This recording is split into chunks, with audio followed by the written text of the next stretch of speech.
absolute best. Yeah, they had us the first half, I'm not going to lie.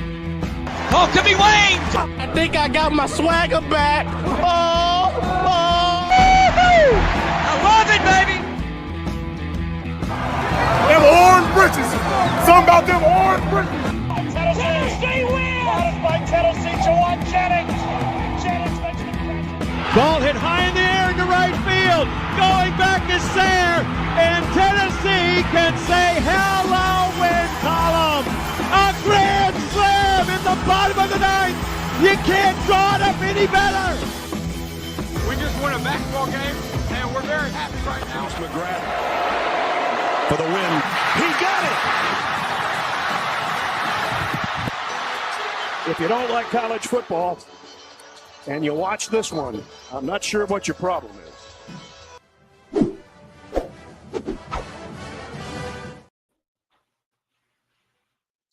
Ready to do and welcome into more important issues. Today is Thursday, June 26th. And we're in the dead days of summer, but over the last couple of years, it's gotten to where there's no off season. There's no true downtime because Tennessee has been really good at baseball. Obviously, like football recruiting has a lot to do with that too. Just with like official visits and everything. So in July, we'll have a lot of that. And then we'll get into, I'm sure, position previews and stuff. But to keep us afloat right now, we have Tennessee baseball. Transfer portal. We have the MLB draft coming up. The MLB is flooded with VFLs now, and it's awesome to see. So we're going to keep this train rolling. We're going to talk about these new commits that Tennessee has landed in the portal, and talk about the roster a little bit. Maybe some predictions. Who knows what we'll get into. So stay with us. If you have any questions, feel free to drop those in the chat. Also like and subscribe anywhere you get the podcast, whether that be Spotify, Apple, YouTube, Twitter, Facebook, wherever else we are. Also go follow us on Instagram, TikTok. Appreciate that. And all right, let's get into it. Joey, how are things? They're going well. They're going. I was curious, where did you guys come up with Reddit to do? Like, was that just it had to be Caleb, right? Yeah, I feel like it's a movie reference, but I'm not exactly sure what it is. If you were to ask him, he would know, and then I would immediately be like, oh, yeah, that's right. I just it's so second nature here, and then I'm like, I don't know what the hell that means. But yeah, we're good. Just surviving the corporate jungle and, looking forward to the weekends. Playing golf tomorrow. Let's go. I'm fired up about that.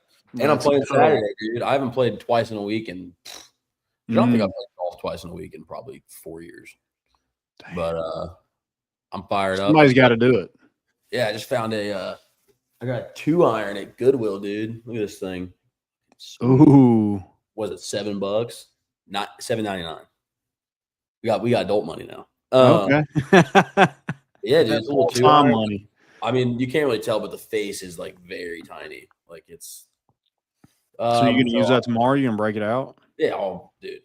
I'm gonna hosel the first 10 shots with it, but that one's gonna feel sweet. So we'll see. Maybe that becomes my new weapon. I don't know. Just take the hybrid out of the bag, and I'm just a driving iron kind of guy from now on. I think I would prefer that. I think I might need one of those. Dude, I just don't get why they don't make them with like a larger face. Like if you just gave me a 4-iron, same length, same everything, and just de-lofted it a little bit. Mm-hmm. I'll put all my woods away. I'll put my driver away. I'll put my fairway wood. See, I gotta have the big stick, but the other ones, I mean, yeah, that's true. They're worthless. I'll never leave my driver, but I don't even trust my 3-wooder hybrid now. So yeah, we're good. Awesome. Well, before we get into everything, I do want y'all to go check out our good friends at VIP Play. They are the premier sports gambling app.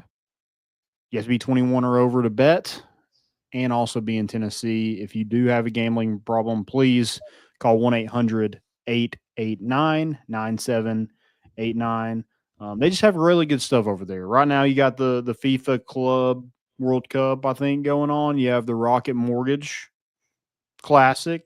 You have MLB, obviously. You have the All-Star game coming up. So plenty of profit boosts and stuff to get in on over there at VIP Play.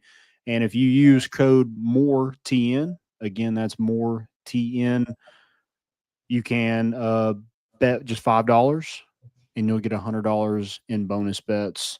Go check them out today. Again, use that promo code MORETN and bet just $5, get $100 in bonus bets. Why not?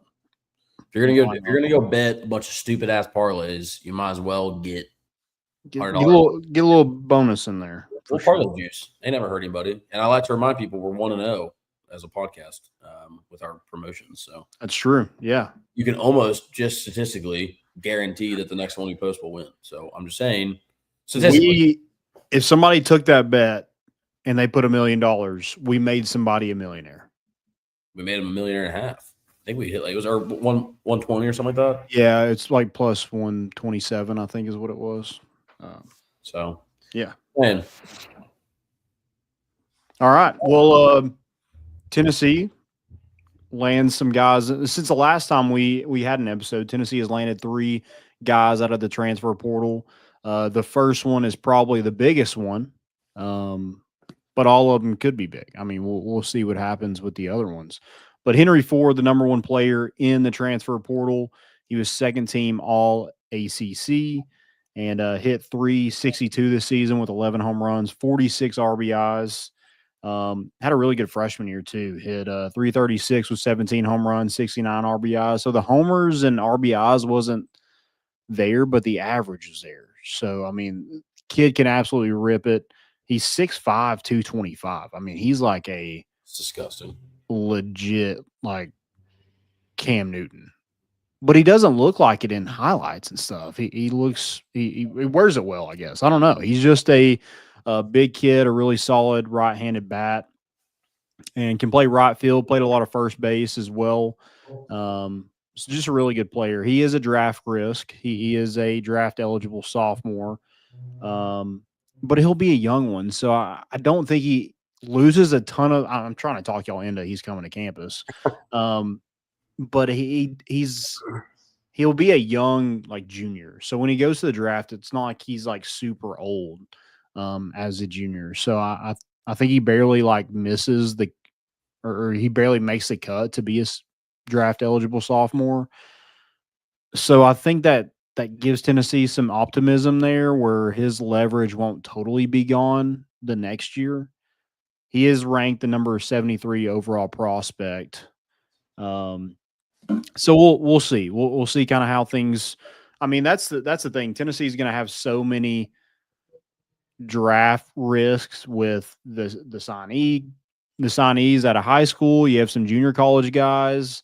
You have some transfer guys. You have guys that maybe come back to your roster next year. We'll see what happens. So, yeah, it's going to be interesting to see kind of how they navigate through the draft. And it's a blessing and a curse. Like, you're not in this position recruiting wise if your program's not up there. Right. We talked about last week. It's like you don't want to have this issue, but it's a good issue because it means you're playing well. Mm-hmm. So it's like a test for Tony that's how the greatest coaches have continued their run because they don't suck once they lose their players, they're able to recruit at a high level and hit the portal and get JUCO guys and stuff and bring talent back. What percent do you think, if you could like give one that we get him on campus? Ooh, okay. A little percentage. Just give you can put a little orange goggle buffer. It's fine. I'm not gonna. Yeah, well, let's go 52%. Okay, so just a little bit. I mean, it's better than a coin flip. Yeah. Like I think 6'5", 225, number 73 prospect. That means he's going to be like a 3rd round pick.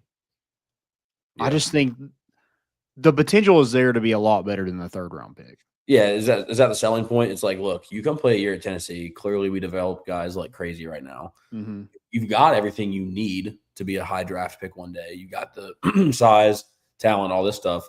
You get a year at Tennessee under your belt, we're going to have you 1st round like that. I mean, is that kind of the pitch? Yeah, I think it has to be. And like Virginia they missed the tournament. They were preseason number 2 in the country and didn't make the tournament. And I think there's a little bit of, hey man, like you want to get back to Omaha again, like you want to make your mark and be, hey, next year you can be a first round pick. So I think there is like that where he didn't have the year he has as a freshman. I mean, this kid was going to be gone no matter what. And then like the power dipped a little bit. He doesn't play like a premier position. Plays first base and right field. So not just an incredible athlete, but the bat is what's keeping him at one of the top places in college baseball. So I mean, I think that's what you have to sell is, hey, come here, win, develop, be a first round pick next year. Look what Andrew Fisher was able to do. Look what Billy Amick could do, which Billy Amick was going to probably be a high draft pick anyway. But Andrew Fisher, I mean, the bat was there, but then like you see like, oh, he's versatile so he can just get on base. He doesn't have to just hit a bunch of home runs. Didn't strike out a ton last year like you saw he did at Ole Miss. And he can play third. He can play first. He can probably play some corner outfield. I mean, I think he developed pretty well at Tennessee. So I'm sure that's a selling point going forward is like, well, look what Andrew Fisher did. I mean, Andrew Fisher, we're talking like he didn't hit that many home runs. I think he's – Didn't he get on base every game? Every single game, yeah. That's like, I don't care what.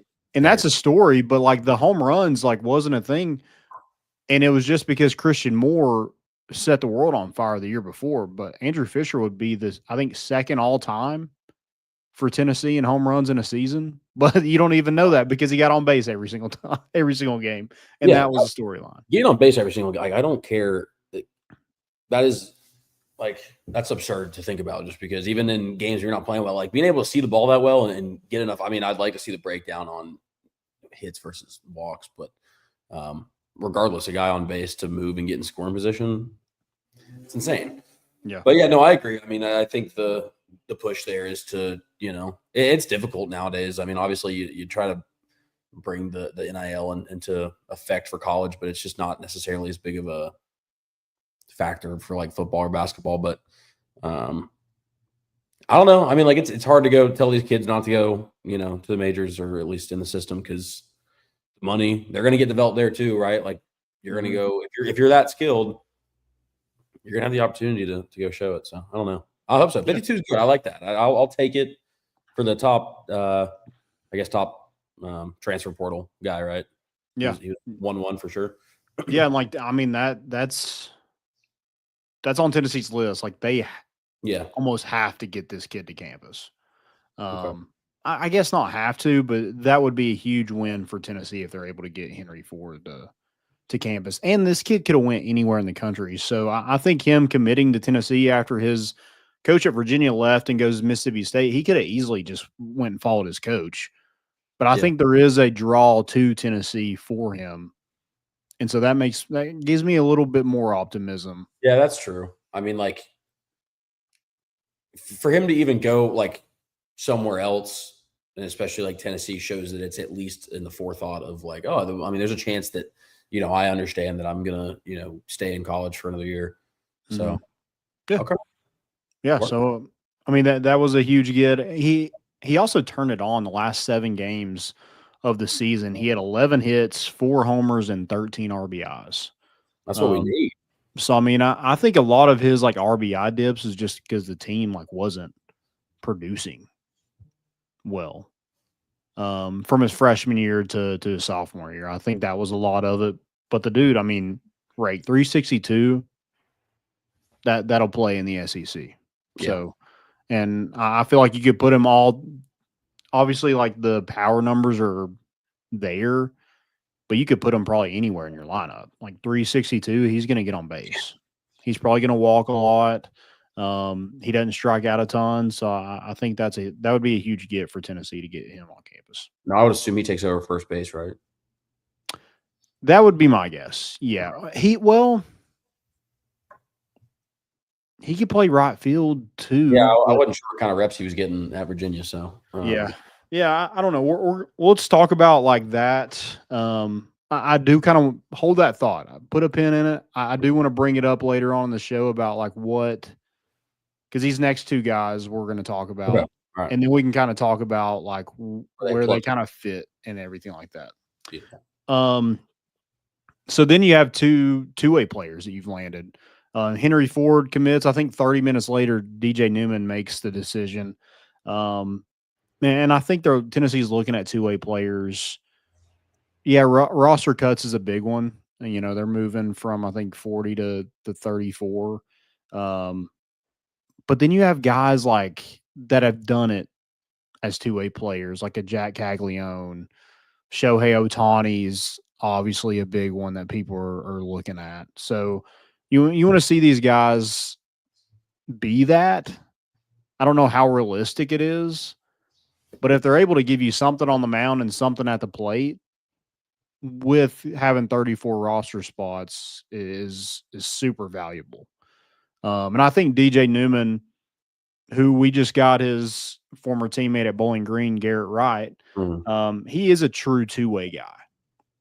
We'll see about Blaine Brown. We're going to talk about him in a little bit, but he's pitched 85 innings. He has 91 strikeouts, only 19 walks in those 85 innings, which is really solid. So those strikes, and you know, I don't know if he's a starter, but he was a starter at Bowling Green. I don't know if he's a starter here, but he's a guy that's done it and produced and been really good for a MAC team. So, but the bat's electric. 388 average in 3 years. He had 15 homers, 64 RBIs. So, you know, he's a really solid two-way guy. Now, does he get on campus and maybe it clicks really well in the outfield and you never see him pitch? Sure. But I think having the option, especially right now where Tennessee has lost so many pitchers, where you kind of have to have like options. Guys in your back pocket, like, hey, it's a midweek game. We just need a guy to like throw some. Can you do it? But yeah, I mean, he could go out there and be a starter. I don't know. I don't know exactly what you're getting with him, but the options are kind of endless with DJ Newman, who is really good in the MAC. And it would be really cool to have Garrett Wright and DJ Newman on the mound. Garrett Wright obviously being the catcher, being the 1 and 2 on the field there would be really cool. But yeah, I read something today. Tennessee was his only visit. I think he entered the transfer portal at 8 a.m. Tony V called him at 10, set up the visit. He visited, committed then. So it just kind of like this guy probably could have went a number of places as well. And Tennessee was able to get that only visit and lock down a guy at this caliber. Again, that could play multiple positions for you. No, that's huge. He's not draft risk at all, is he? No, he is not. Okay. I mean, so technically he is draft eligible, but he is not a draft risk. I mean, yeah, if your issue is, I mean, we talked about it last week or whenever that was that we kind of recapped it. I mean, your bullpen's going to be a big question mark. So if the guy can pitch and you end up not using him, then that's a great problem to have, just because that means that you've at least got some talent and depth other places. So it literally only helps. It doesn't hurt at all, because, I mean, if the guy ends up killing in the outfield and you plug him there, it's fine. It's if we have the bullpen and everything that we can, you know, go without him, then I think that your worries are elsewhere anyway. So yeah, you have him there if you need him. But this guy, I think, is there to swing the bat first. And if, you know, maybe he gets in with Q and Frank Anderson and it clicks. I mean, we've seen crazier things with this staff and how they develop guys. I mean, Liam Doyle last year, he's unrecognizable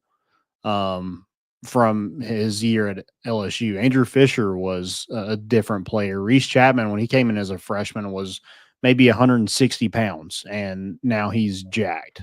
So yeah, I mean, Christian Moore, he was pretty tiny when he came in, and look at him now. So he's developed plenty. What do you say? So I don't know what they're feeding him down there. We're growing dudes. That's every sport. Yeah, I mean, we need that nutrition plan. That's what we need. I don't, but But hey, keep it coming for the athletic guys. All right, I just missed out on a couple genetics, but you know what? Yeah, we'll go cheer them on. Yeah, we're straight. Yeah, someone's got to get drunk in the crowd. I mean, shit. Why not us? Not much to do in front of 0 people in Neyland Stadium, is there? That's true. Somebody's got to do it. Where would they be without us, Joey? That's what I'm saying. I'm not saying I deserved a ring for the baseball team, but I'm just saying probably had a little bit of effect to some right fielders that season. It would have been nice. Yeah, just like, or even like just a little. Let me offer, maybe a T-shirt. Let me wear it for a week. All right, we'll Stanley Cup this bitch. We'll pass it around. I'll maybe one day. I don't care. And then Tennessee landed Blaine Brown today. Former Tennessee Titans running back Chris Brown's son. Another two-way player, was mostly a DH his freshman year at Rice. Was a freshman All-American, first team All-AAC, and didn't pitch much after the start of the season. Actually started the game against Tennessee in God, where was that at? Was that Arizona or Texas? I can't remember where it was. It was Texas this year. It was okay. Yeah, whatever that first season tournament was, and not a great outing, and dealt with some shoulder issues, and didn't pitch much. I think after like March, so didn't have a. I think he only pitched like 7 innings, or he had 7 appearances. Didn't pitch much. I don't think at all after March. So I don't. He's a two-way guy, but hasn't done it at the college level yet. So we'll see kind of where he's at. But the bat's there. He batted .292, 61 hits, 2 homers, 38 RBIs. Again, as a true freshman, 6'3", 180. And he's another guy. You're like, oh God, like he's gonna get here at 6'3" and 180 pounds. He'll be 205. And he'll clean 210. Yeah. I mean, it sounds like we're going to be sending some balls out of Lindsey Nelson next year. Pending, again, we got to see who gets to campus and everything. There's a draft that's going to take a decent chunk of guys, regardless of some of, even like Henry Ford. Even if you don't, I was going to get to it later. We'll probably go back to the draft risks, but it sounds like those bats are going to be going. Yeah, it's another left-handed bat, so obviously like that right field. Right. Yeah, wall is going to be peppered. But yeah, like you need a good mix of right-handed, left-handed bat. But Blaine Brown, I think he is there to hit first, and we've heard that his fastball can get up to close to 100 miles an hour, and if so, I mean maybe you see him be a starter for Tennessee. I don't really know, but was a really good high school prospect. Ended up at Rice. They didn't have a great season at all, and he was one of the best players in the conference, but also one of the best freshman seasons that a Rice player's ever had. So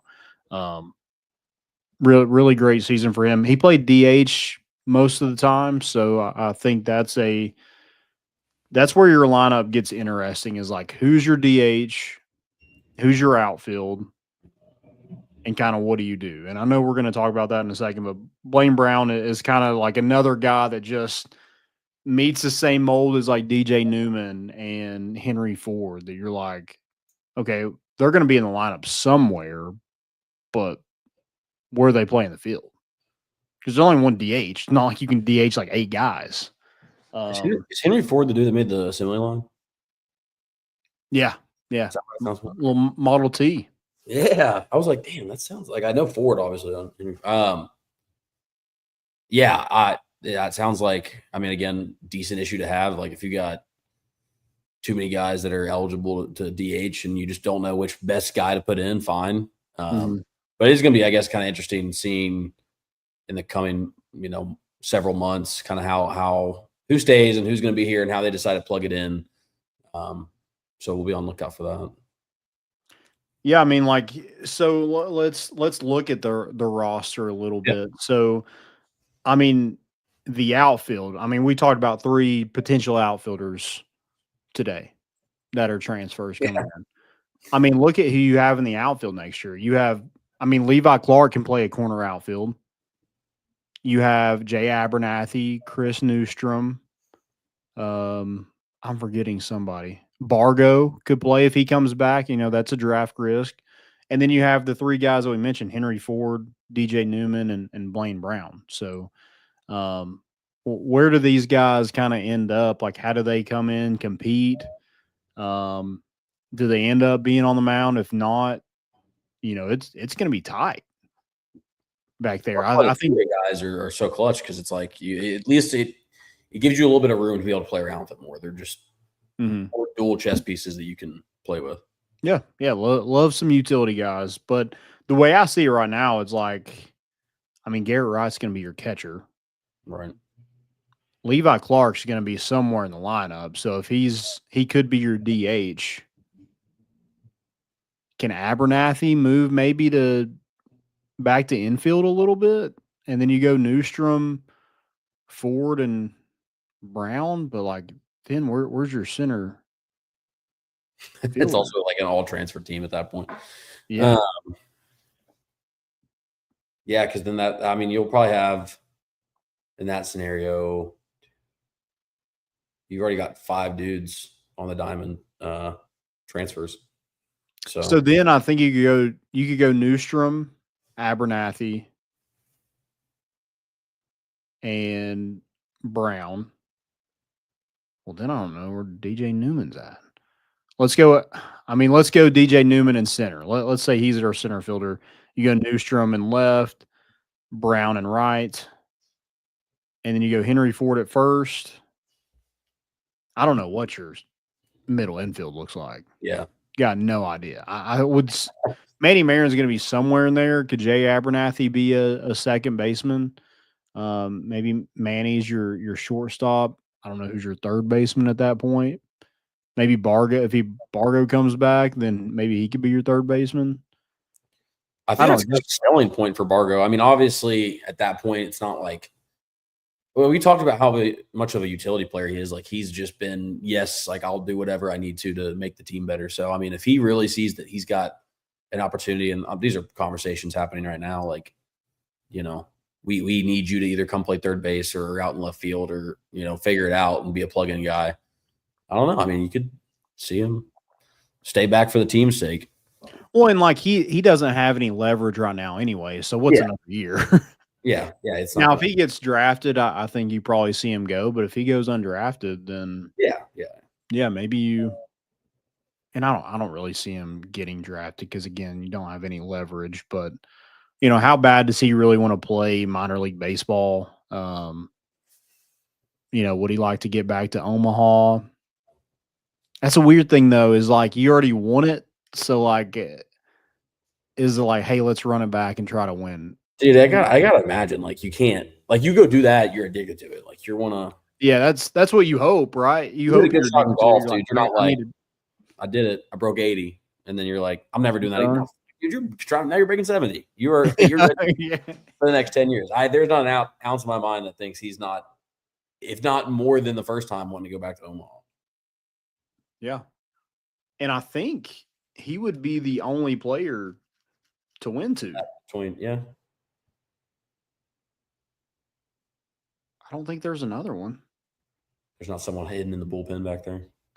I doubt Peebles comes back. I doubt Chapman comes back. So it's going to be tough to say without knowing who's gone and who's staying. Which I guess Ryan Combs, did he get a ring? Couldn't tell you. I don't know. When is the draft? Do you know? The draft is like July, the second week of July. Oh, it might be. Is it like July? Oh, wait, no, that was the Open. I saw the commercial for today. It's like the 16th to the 19th.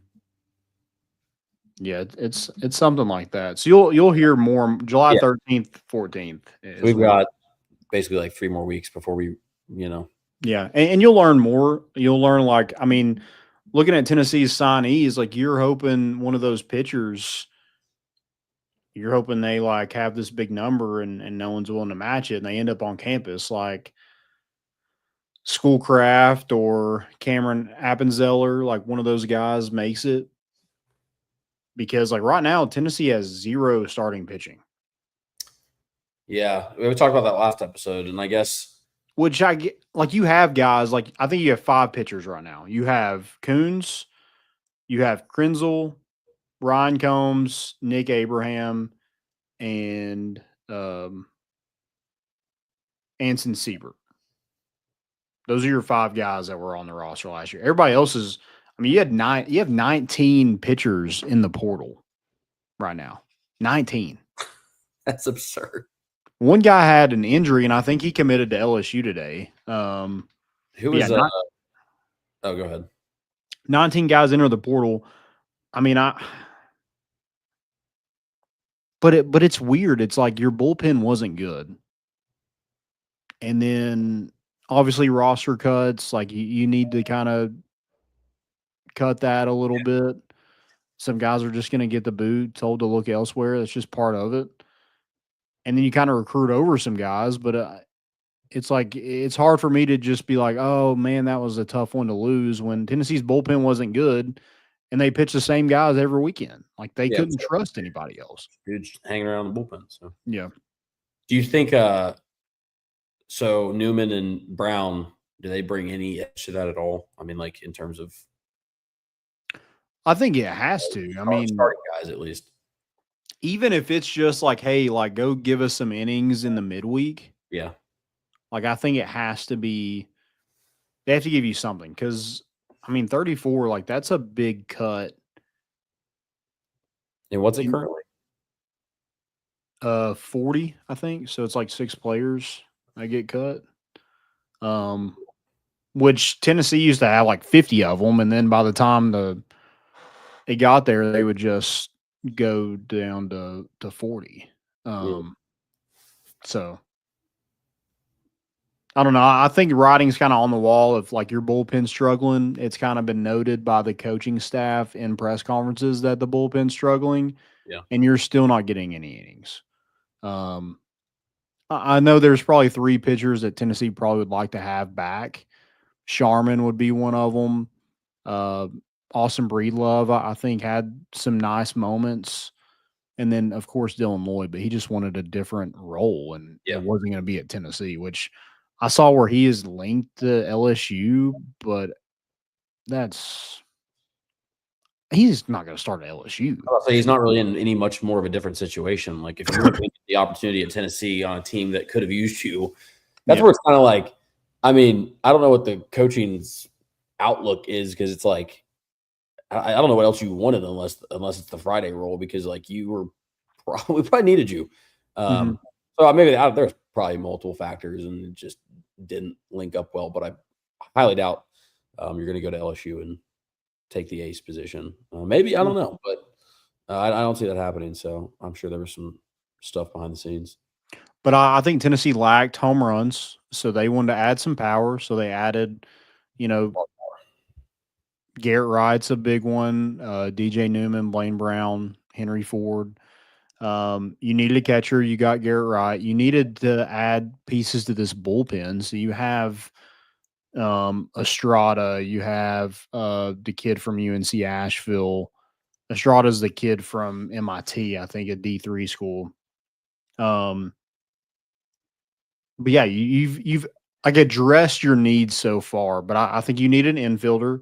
And I think you need some starting pitching. You probably need some left-handed pitchers as well. Left-handed starter would probably be nice. I just don't know like where that comes from because no one's really visited Tennessee that is a left-handed pitcher. You have the kid from Cal, the Jaron Advincula, Landon Mack, but it looks like he's headed to LSU. So Brady Frederick's lefty, isn't he?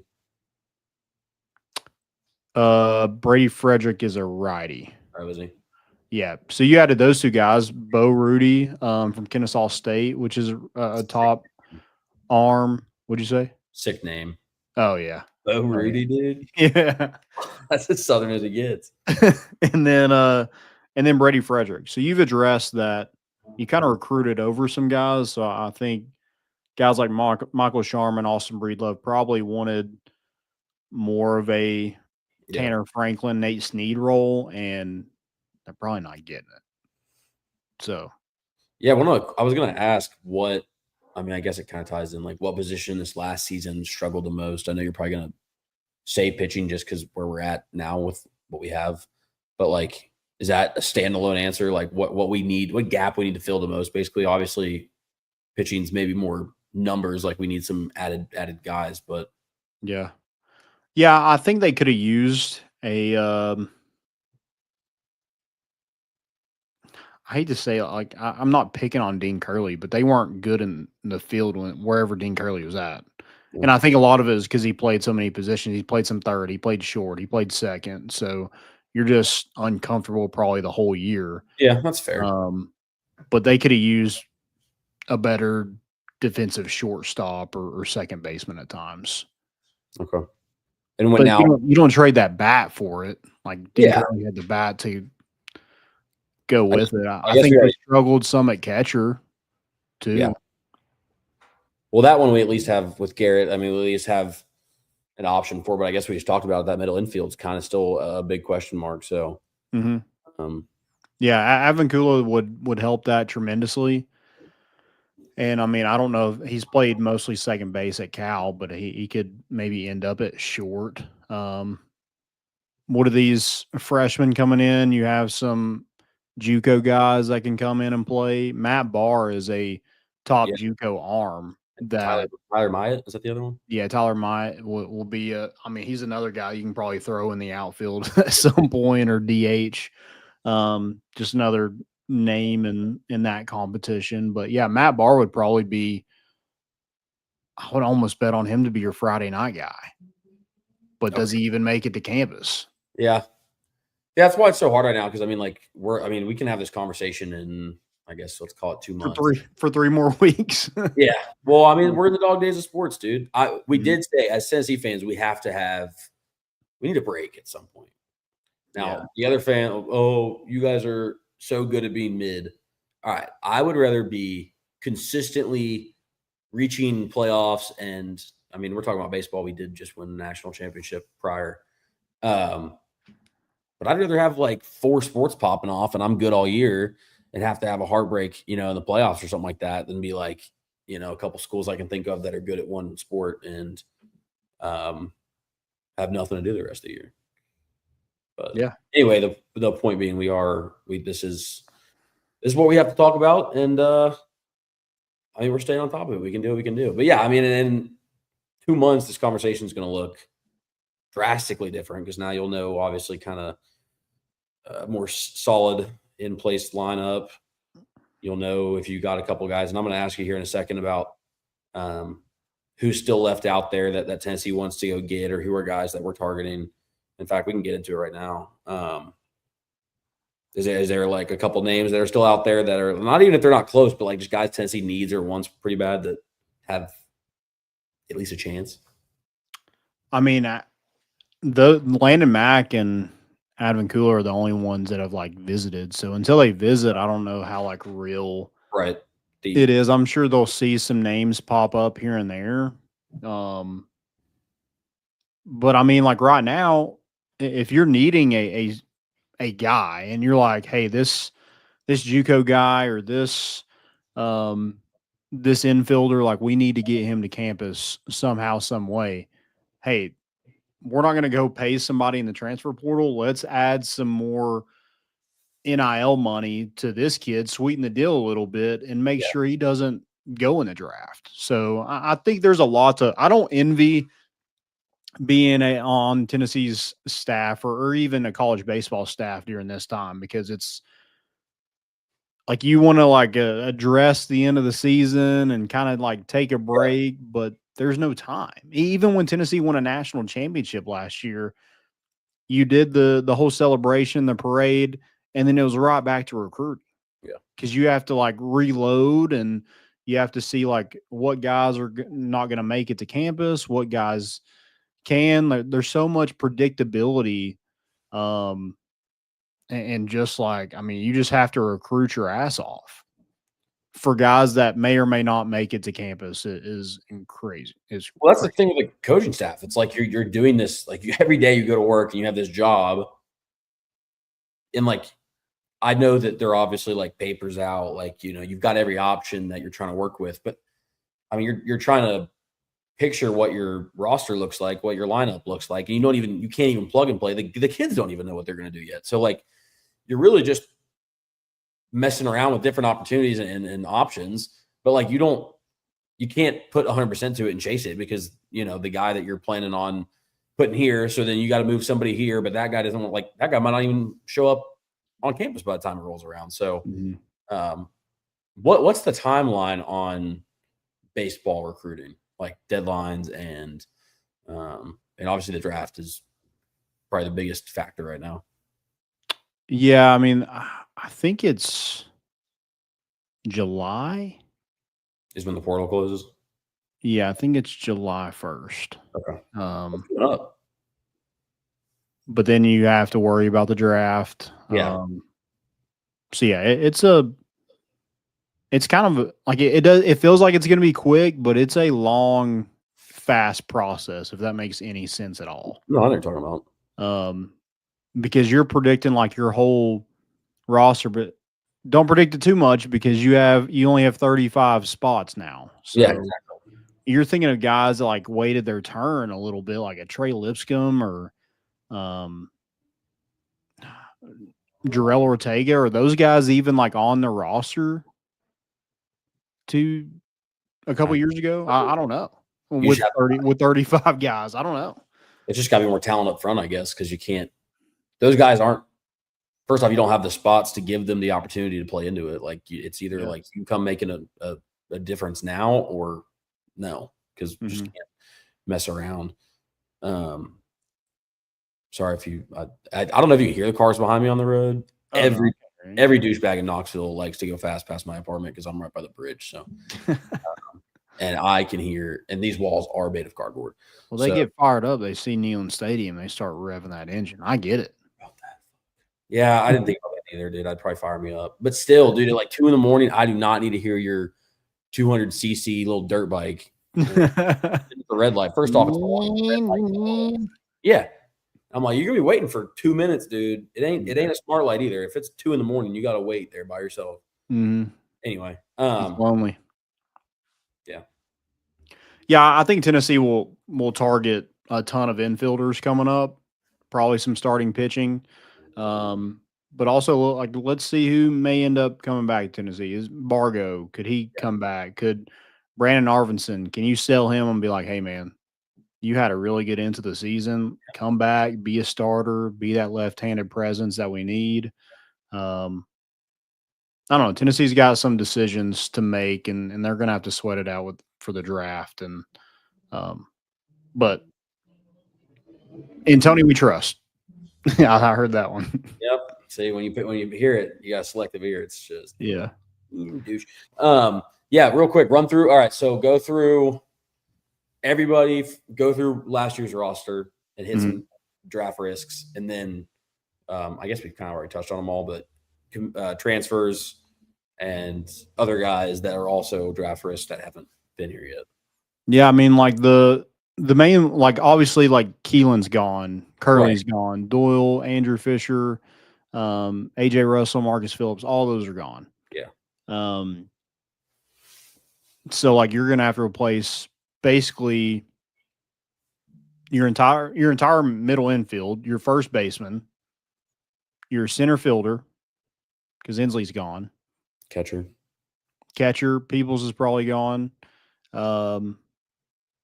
Your right fielder, he's gone.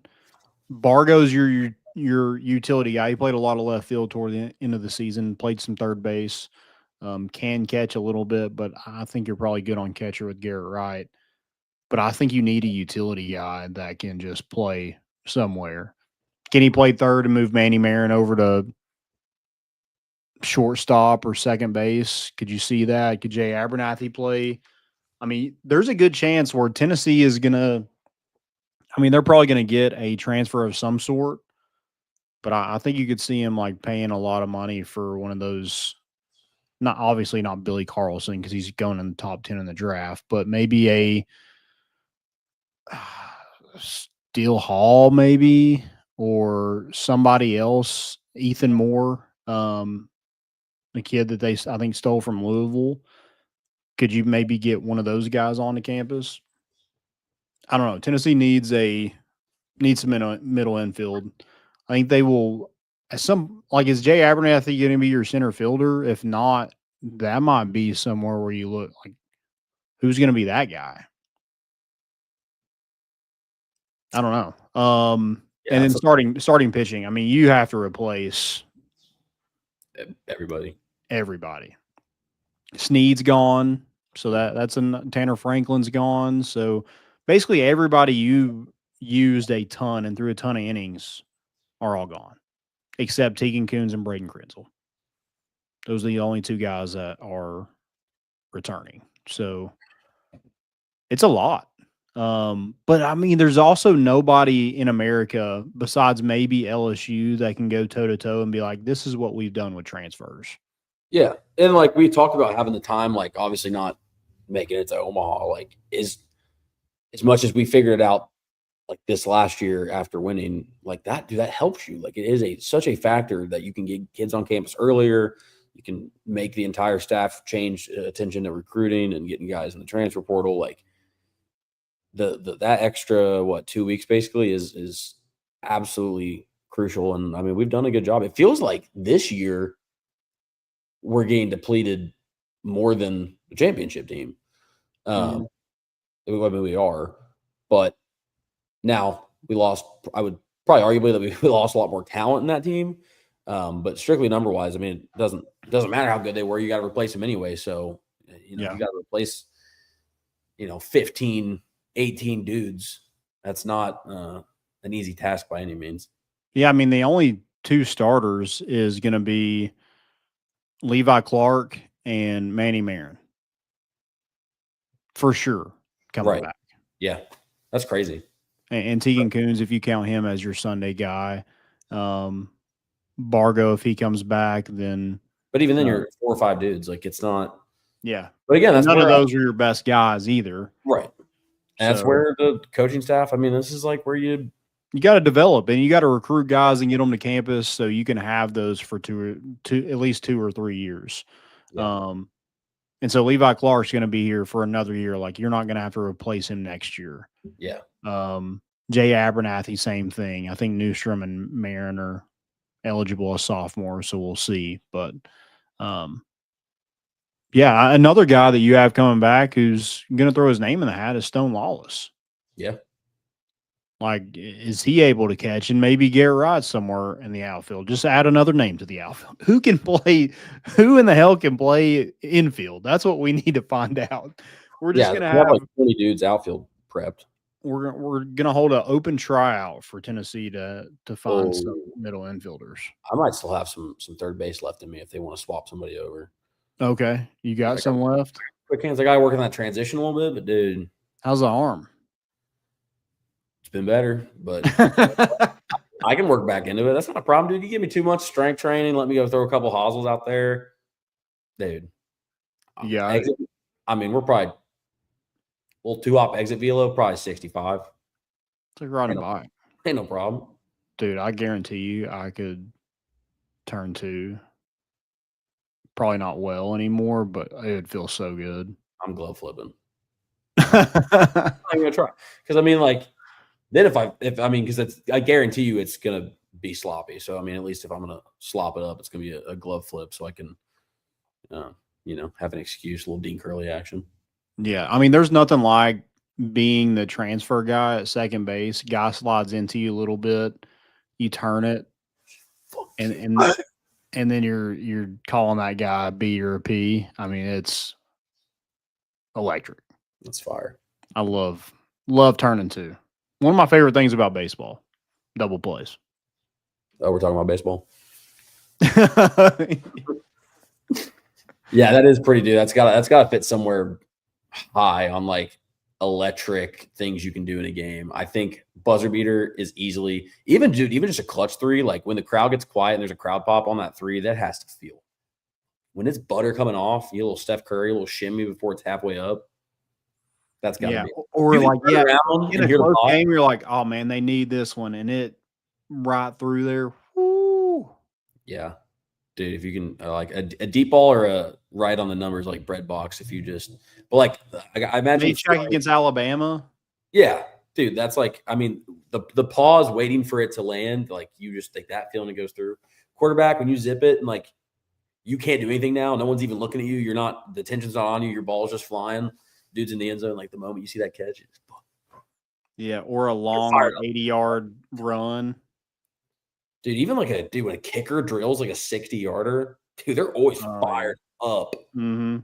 Punter just absolutely boots the shit out of the ball, gets a little backspin at the one. Mm-hmm. We could go on. Yeah, I love seeing kickers get a little fired up because they're athletic, obviously, but they're like kind of like uncoordinated still. Yeah.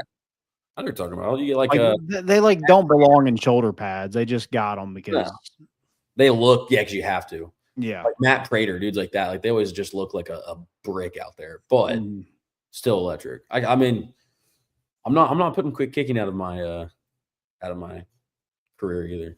Yeah, Matt Prater's got like a mini fridge downstairs, like full of stuff. Oh yeah. Well, because I mean, that's what you want. I don't want like Adam Vinatieri level skinniness or something. Like, no, give me like just like a 40-year-old dad, has a little bit of a beer gut, has an absolute leg. That's all I need. I don't need this guy in prime condition doing suicides. Yeah, Justin Tucker, that's no fun.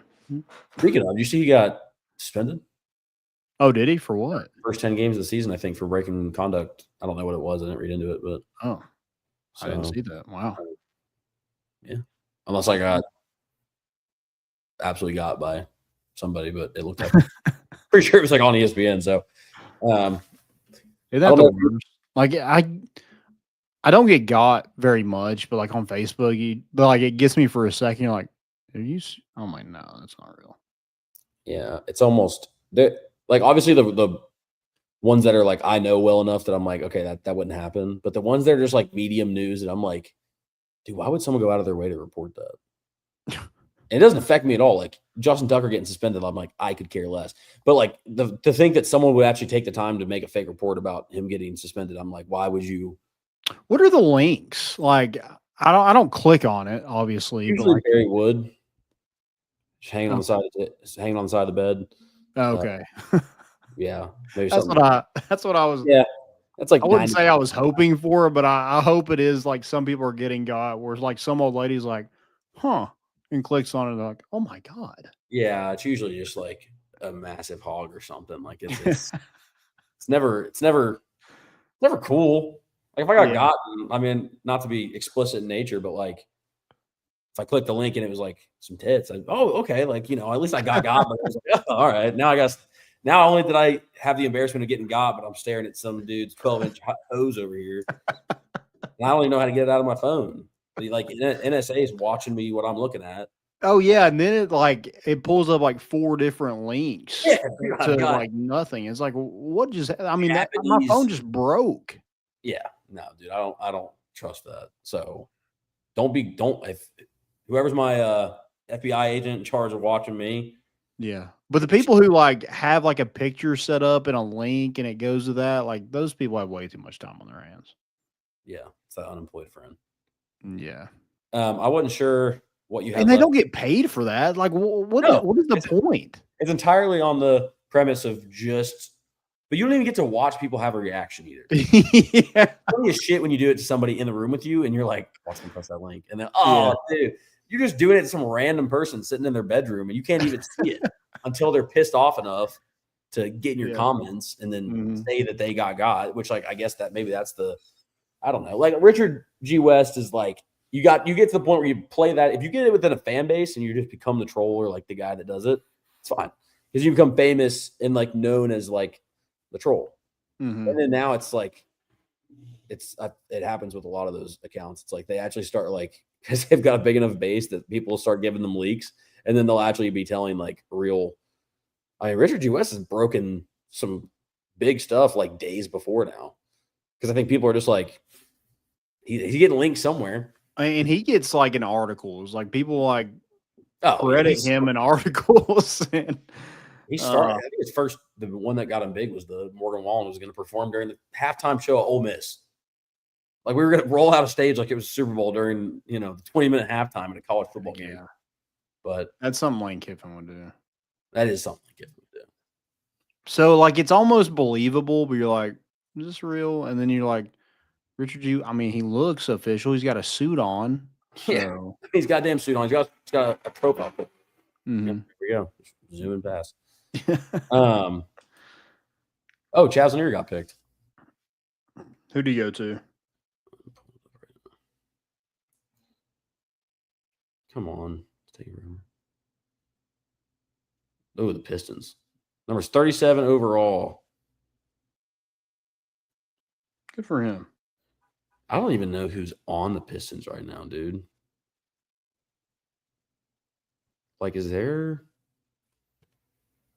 Now, I don't watch NBA because I literally would rather do anything else with my time besides watch the NBA.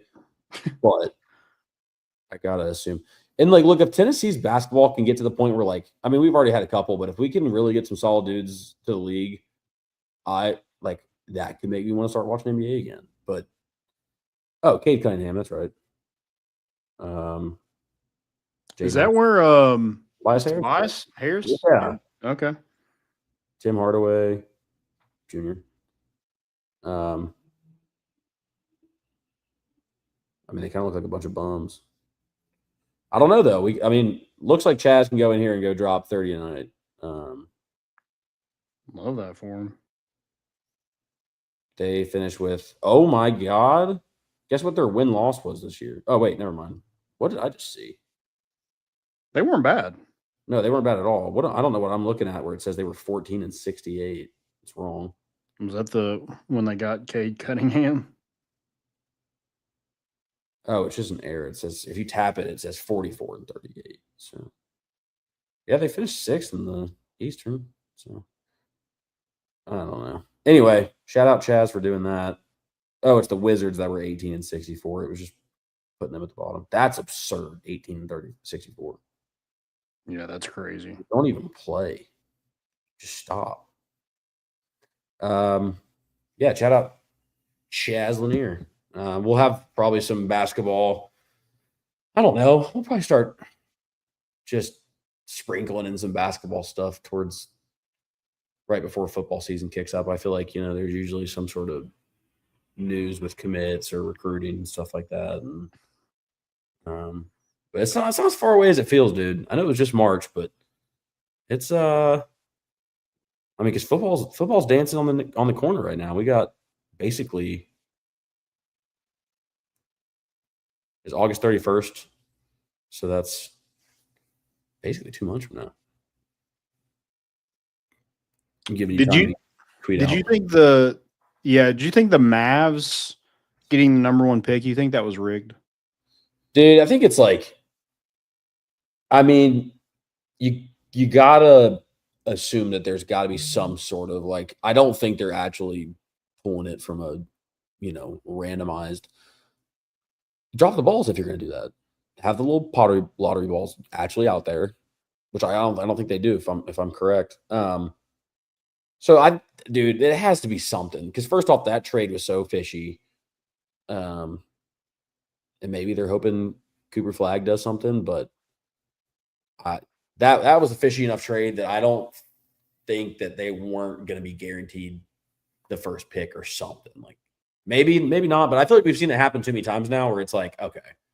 And again, I'm not following the NBA enough, but I remember when that broke and people were like, okay, this has happened like 6 times now. Clearly something's going on. I don't know how much more baseball you want to cover, but I wanted to ask you because I can't do it. I'll just be biased and probably pick pretty much last year's roster and throw like 4 dudes from this year on. Well, you just got a better breakdown. When you get a chance, if you can run through all-time under Tony V starting roster. Ooh, okay. I'll probably have to write this down. Yeah, I would assume you needed to. I figure that's why throwing it on you is probably a bit aggressive, but I have a pen right here. So we're getting this right now. Okay. Yeah, we can do it right now. Let's go catcher. I'm going my boy Pav. Fair enough. Starting pitcher. Are we just going off? Are we going like just college? Are we What do you going MLB too? What do you mean? Like, do we count MLB careers, or are we just going based off their college career? Oh, well, overall, just like if you could pick anyone that's played under Tony V, I'm not gonna say just during college. No, I mean if they've Because gone Crochet's got to be your starting pitcher. yeah, you can do a weekend. Give me 3. Give me your Friday, Saturday. Okay. Sunday. Crochet, Dolander, Doyle. Dude, you kind of want to go Xander on Sunday just to. Well, then you got Xander, you got Beam. Oh, you got Dallas was really good. Infinite picks. I mean, Halverson is really good in the pros right now. Yeah. Ben Joyce is probably up there. So, I mean, yeah, a ton of options. I mean, Chase Burns is probably up there too. Third base, I got to go Lipscomb. Okay. And you could go a couple, like Jake Rucker was really good. Who else? Billy Amick was good. Shortstop. I'm going to go Liam Spence, but you could go Keelan too if you really wanted to. Okay. Second base is easy, Christian Moore. First base is easy, Blake Burke.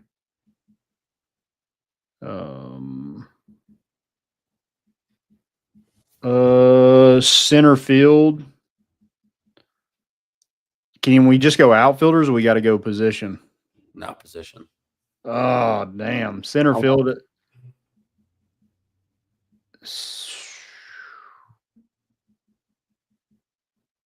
Oh, I got a DH in there too. So DH is Drew Gilbert.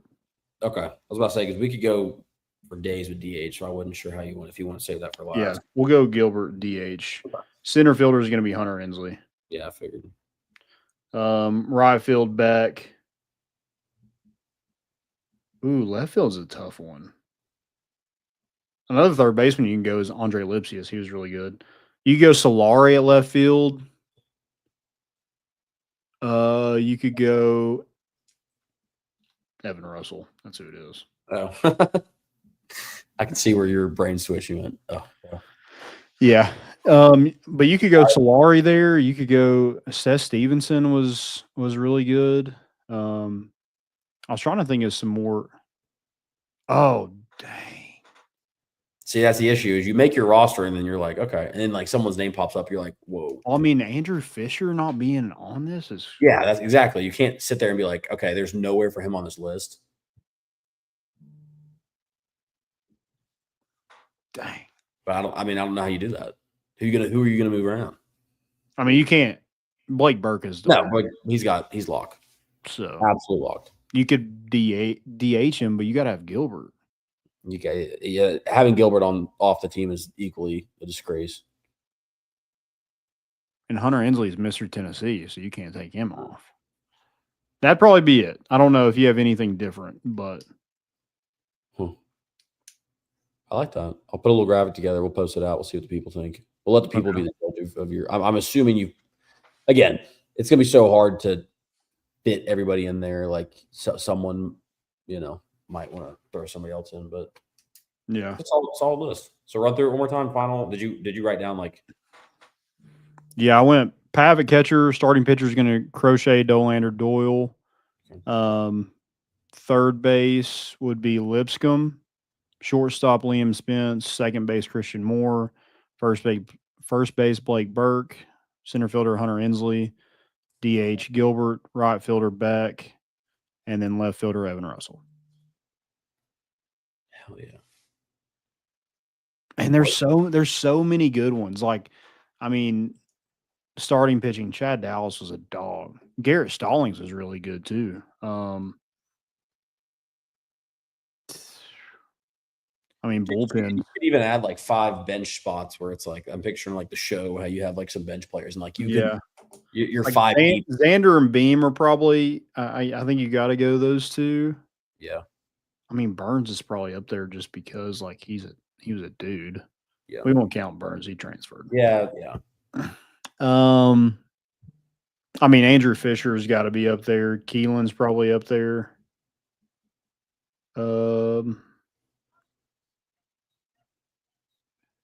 Jake Rucker is really good. Lipsius, both of them. Yeah. Solari was good. Yeah, there's a ton of dogs. Hell yeah. Revnan Walsh probably up there somewhere. Pitching wise, When you look back, like, your bullpen. You think about how much talent Tony's been able to bring in, and it's like, I think we're okay. Oh yeah. Do not fret. I didn't love I made a graphic today. I didn't love it, but it wasn't terrible. I don't think. I don't know if you saw it. What was it? Chaz getting drafted. Oh, you pre-made it. Let's take a look here. Oh, I like it. It's not the best thing, but oh, so that's what you were doing. So you said you had like second round already, and then you just went and typed in Pistons and got the logo. And yeah. But we get the news out to people. We're not artists over here, okay? Like, what are we supposed to do? Right. Yeah. I don't get paid to do it. So. Yeah. What do you think about Simo and his game unlike any other? Been on a tear. I think that was the stat where it was the only player ever to score all the runs and hit a walk-off. I don't remember what the exact. I don't want to mess it up, but I mean, he's been. I mean, ever since he got in the system, we were like, yeah, he's a dog. He won't be staying here long. He's a dog. He won't be staying here long. Well, now he's got nowhere to go. He just has to ball out, and he's doing absolutely that. And I mean, he's getting praise. I mean, he's getting his flowers. Like we knew how good Christian Moore was, and a lot of the country did when he played here.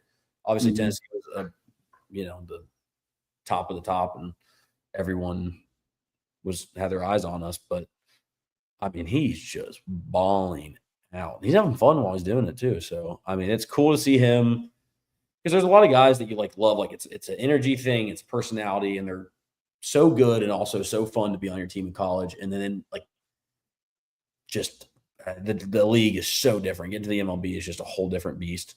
So you see a lot of people kind of get there and just fizzle out, whether it's down in AA or whatever. But when you see somebody just killing it and they just he's literally not stopped. He's just been consistently getting better and working his way up, and now he's and he's just a winner. He just wins. Yeah, the other night he drove in the game time RBI, hit a walk-off home run. Yep. And he's the only player to ever do that and account for all the runs in a win in Major League history. Only player that was a stat. Then that's crazy. He's been in the league. When did he get called up? A couple weeks ago. Not even a full month. So I mean, and they moved him up to second, which cool. He got hot there for a second, so you just kind of want to see if it sticks. And I think he struck out a couple of times the other night. But the kid was batting in front of Mike Trout. Yeah, that's. Isn't that just a surreal moment that you'd have told me that 2 years ago? I'd be like, yeah. We sat down with it was him and Dolander at the event. Yeah, that was right after. It was January, I think, of 2023. Yeah. So it's just crazy. It's sitting there. If you just said this guy would be hitting walk-offs and setting MLB in front of the pod. Yeah, exactly. We'll get him back on the show. And I know his average isn't incredible right now, but it took Jordan Beck a while to get him going, and Jordan Beck's playing great baseball right now. Yeah. Playing really good defensively, being that leadoff guy for them, stealing a lot of bases. We always knew he was going to be super athletic. He's turned into a monster. Yeah. In MLB. I don't think he's an all-star or anything this year, but he's probably well on his way to being one. That's a really good young star for Jordan Beck, and I think Chase Dolander's up there as well. It's just nice to see guys kind of sprinkled across the MLB, and that's only going to grow. It only helps Tony and the staff because it's dude, there you go. I don't know. This guy wasn't even a draft risk Yeah. And look what we turned him into. Now, Blake Burke was probably a draft risk a little bit, but I mean, it paid off for those guys. So, yeah, I mean, that's a recruiting pitch for sure. And just, I mean, looking at the pitchers Tennessee's landing out of the portal, like that's a Liam Doyle, Chase Dolander, Andrew Lindsay, AJ Causey. Like Andrew Lindsay and AJ Causey, like those guys, like no one knew who those people were. Yeah. And they were starters in the SEC on really good baseball teams. Look what they did with Andrew Fisher and Keelan and Billy Amick and Maui Ahuna, they brought him in. So I mean the recruiting pitch is there. Now LSU's doing it too. Like there is who else? Arkansas is really good. Florida is really good with their transfers. Vanderbilt does well. So I mean, it's kind of all the same teams, but I mean, there's nobody with a better recruiting pitch for transfers and developing guys and getting them to the pros as fast as possible as Tennessee right now. Yeah. Yeah, it sells itself. Yep. One thing I wanted to ask you about is, and we asked this question on Twitter the other day.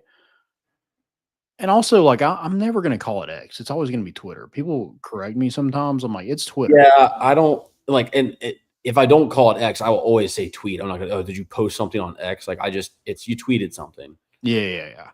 Like, it's had enough time now that, like, it's not, I'll type it as X sometimes just because I guess maybe that's just what I'm used to. Yeah. But if I'm talking about don't think about it. X. Oh, I saw it on X the other. I don't think I've ever said that. Yeah. Yeah, it was on X. No, it was on Twitter. Yeah. So your favorite VFL right now that's a current pro athlete? Oh my God. Oh. God, that's hard. I mean, I could name so Alvin Kamara is going to be hard that's to beat. That's a big one. Yeah. That's just like, absolutely love him. You got to put Hendon Hooker up there somewhere. That's a good one. Yeah. And you got to get older. You got to start thinking a little bit.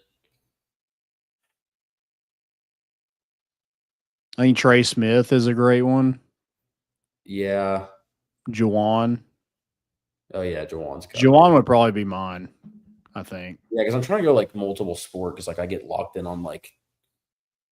Gotta be. I mean, football's gotta be.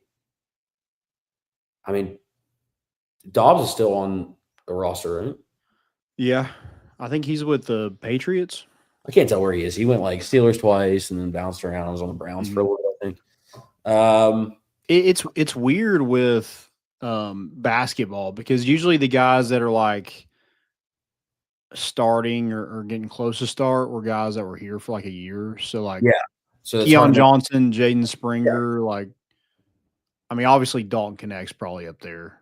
It's probably just because his big impact was so big in 1 year. But that's the thing. Like, it's hard to make them a VFL. I mean, there was a VFL. Don't get me wrong. But I'm saying, like, it's hard to leave your mark and then also go be such a good pro athlete because you probably weren't here long enough to stay, like, that good. If you're that good of an athlete, some guys just turned it around. Like, Dalton's a perfect example because his expectations weren't too high when he came in and grabbed the fan base in a year and absolutely transformed it and, like, always had the talent to get there.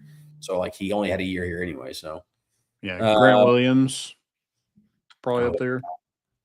Grant Williams has to be somewhere up there. Dude, I'm trying to think back to, like, 2016. Like, is Jalen Reeves-Maben still in the league? I think he plays on the Lions, doesn't he? Yeah, I think he's been on the Lions, like, his whole career. Yeah, pretty much.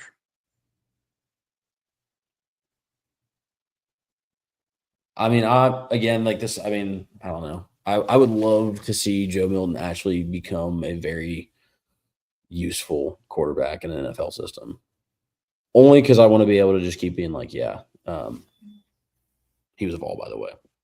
I think one of my favorite hobbies is watching professional, and then this happened 2AT with Juwan Jennings, watching professional sports team fans basically first hear of a guy in a draft, or maybe they heard of the week before in a mock draft, but pretty much didn't know who he was. And then like watching them discover that player, like watching people slowly being like, wait, why is Juwan Jennings so good? Nobody ever told you. We've been saying it for years. Like, we've been saying it for a long time. So, yeah, that's a lot of fun to watch.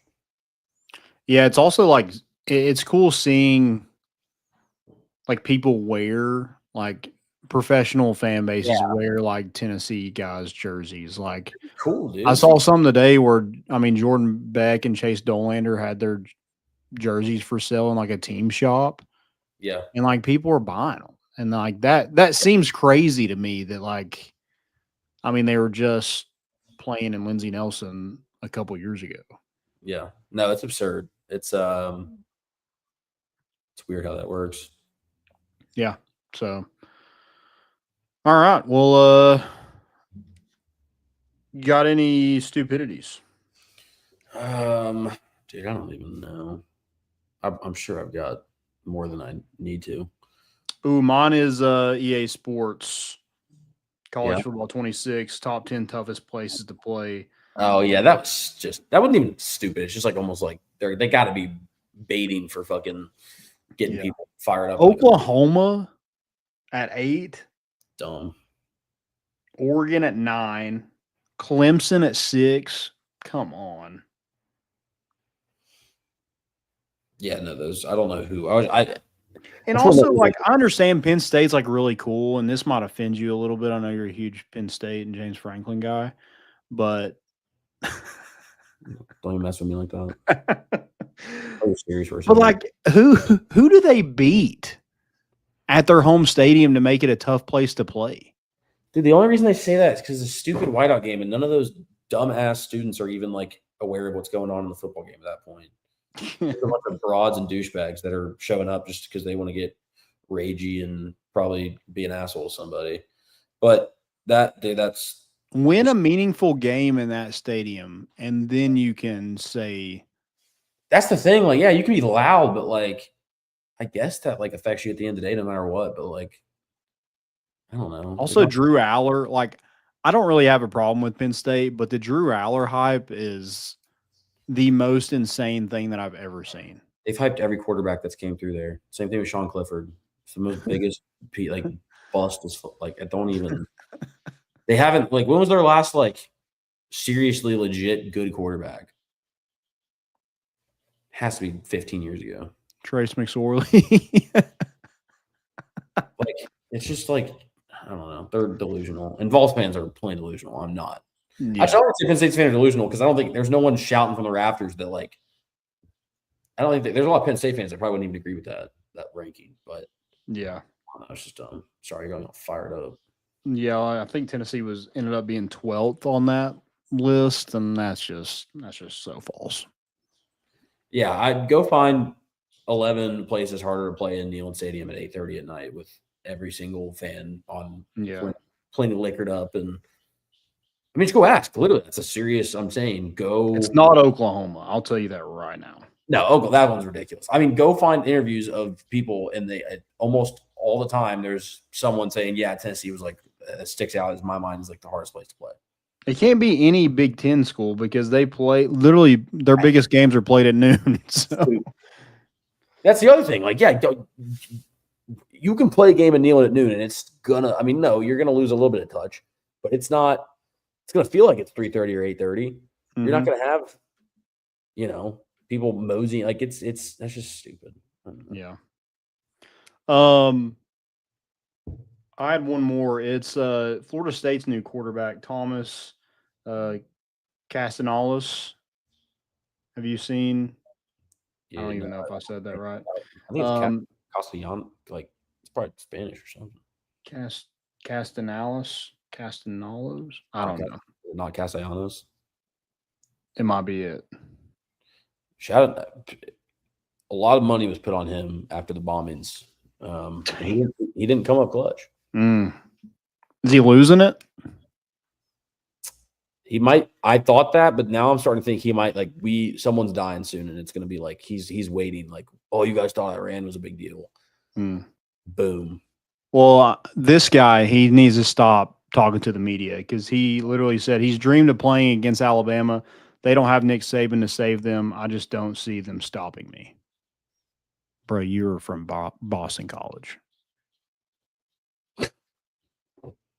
I love when people do that shit. I mean, like if you back it up, I respect it, but man, is that a dangerous thing? Yeah, that's true. Like if he goes in and shuts him up, I'm all about it. Sure. Cocky, but I don't know about all that now. Yep. My stupidity, Jeremy Banks. What did he do? Nothing. You got me fired up about Penn State, so I'm pissed off again. You got excited too. You're like, what did this dumbass do? He probably did something. I don't know what it was, but he pissed me off on my Thursday night. I can't, dude. I love your hate for Jeremy Banks. It's one of my favorite things. Look, if he ever wants to dish it out, like we'll get him on the pod. Love it. I'll say 10 toes down, baby. All right, guys, that's going to do it for us. Thank y'all so much for listening. If you get a chance, go check out our good friends at Hovey Dry Goods, hoveydrygoods.com. Use promo code MORE for 15% off that first purchase. Got some new hats coming soon. Looking forward to it. Stay on the lookout for those. Thank y'all again. Have a good weekend. We're bringing the boat in, and we out.